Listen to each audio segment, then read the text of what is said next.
இன்றைக்கி நம்ம வந்து ஹெல்த்தியான பிரேக்ஃபாஸ்ட் பார்க்க போகிறோம். அதுக்கு வந்து ஓட்ஸையும் ஆட்டா மாவையும் நான் எடுத்திருக்கேன்.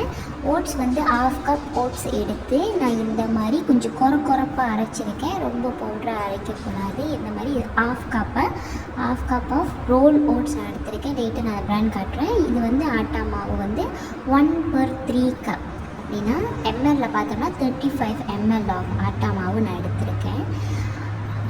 ஸோ இந்த அளவுக்கு கொரப்பாக அரைச்சிக்கினா ரொம்ப பவுடராக அரைக்க தேவையில்லை. ஏன்னா நம்ம அதை மிக்ஸ் பண்ணுற போர்ஷன் வந்துட்டு நம்ம ஹாட் வாட்டர் பாய்ப்போம். இது வந்து 1/3 கப், அதாவது 35 ml ஆஃப் ஆட்டா மாவு. ஆட்டா மாவு வந்து நான் லிங்கன்ஸ் பிளெண்டர் நான் யூஸ் பண்ணுவேன். ஸோ அதை நம்ம சேர்த்துக்கிட்டு இந்த ஓட்ஸ் மிக்சர் பவுடரையும், ஓட்ஸ் வந்து இன்ஸ்டன்ட் ஓட்ஸ் கிடையாது, இட்ஸ் ஜஸ்ட் ஒரிஜினல் ஓட்ஸ். இதுதான் ஆர்கானிக் ரோல் ஓட்டா, இன்ஸ்டன்ட் ஓட் கிடையாது.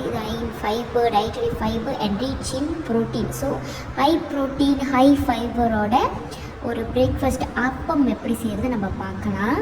ஸோ இந்த 2 ஃப்ளோரையும் நல்லா கலந்துக்கிட்டு அதுக்கப்புறமா இந்த அளவுக்கு சால்ட் வந்து நம்ம சேர்த்துக்கலாம். சேர்த்து அதுக்கப்புறமா 1 டீஸ்பூனுக்கு நான் வந்து கீ சேர்த்துருக்கேன். நான் ஆயில் எதுவும் சேர்க்கலை, இப்போதைக்கு கீ சேர்த்துருக்கேன். 1 டீஸ்பூனை என்ட்ரிகோஸ் கீ நான் பாய்ச்சிருக்கேன். அது சேர்த்துக்கிட்டு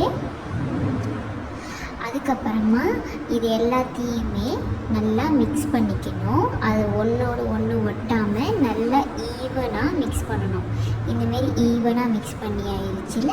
இப்போ வந்துட்டு இதில் கொஞ்சம் கொஞ்சமாக ஹாட் வாட்டர், ரொம்ப கொதிக்க இல்லை, ஒரு 60 டிகிரி அந்த மாதிரி அளவில் கொஞ்சம் கொஞ்சமாக சேர்த்து அதை கிளறி அதை ஆப்பம் சுடுற அளவுக்கான டெக்ஸ்சருக்கு நம்ம கொண்டு வரணும்.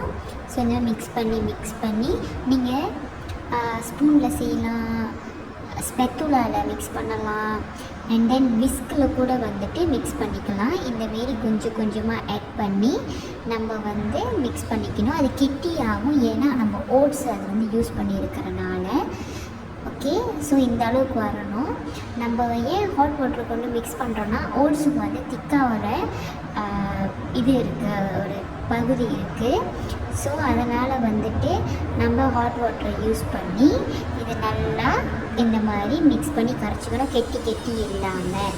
ஸோ அந்த சுடு தண்ணியிலே கொஞ்சம் நல்லா வெந்துடும் அந்த ஓட்ஸு. ஸோ நம்ம வந்து அப்பத்தை ரொம்ப நேரம் வேக வைக்க தேவையில்லை. ஸோ கெட்டியாக இந்தமாரி உள்ளதெல்லாம் நம்ம நசுக்கி ரெடி பண்ணிக்கலாம். இப்போ நம்ம ஆப்பம் சூட ரெடி பண்ணிக்கலாம்.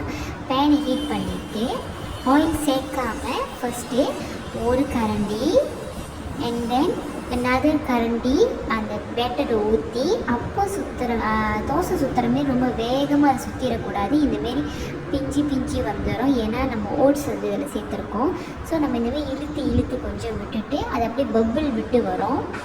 எப்படின்னா பேன் கேக் மாரி அதை பபிள் விட்டு வரும். அதுக்கப்புறமா நம்ம கொஞ்சமாக 1/2 டீஸ்பூனுக்கும் கொஞ்சமான அளவுக்கு லைட்டாக டாட்டாக எண்ணெய் விட்டு ஓரத்தில், அதுக்கப்புறம் நம்ம திருப்பி கொஞ்சம் ஈஸியாக இருக்கும். அதுக்கப்புறமா நம்ம அந்த அப்பத்தை திருப்பி விட்டுக்கலாம். திருப்பி விட்டு நான் ஏன் இப்படி லைட்டாக குத்தி விடலான்னாக்கா, அது நல்லா ஈவனாக வேகிறதுக்காக தான்.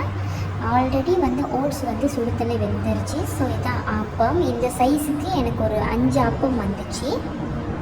அப்புறம் நான் நேற்று வச்சு கருவாட்டு கறியோட சர்வ் பண்ணிக்கிட்டேன். தேங்க்யூ.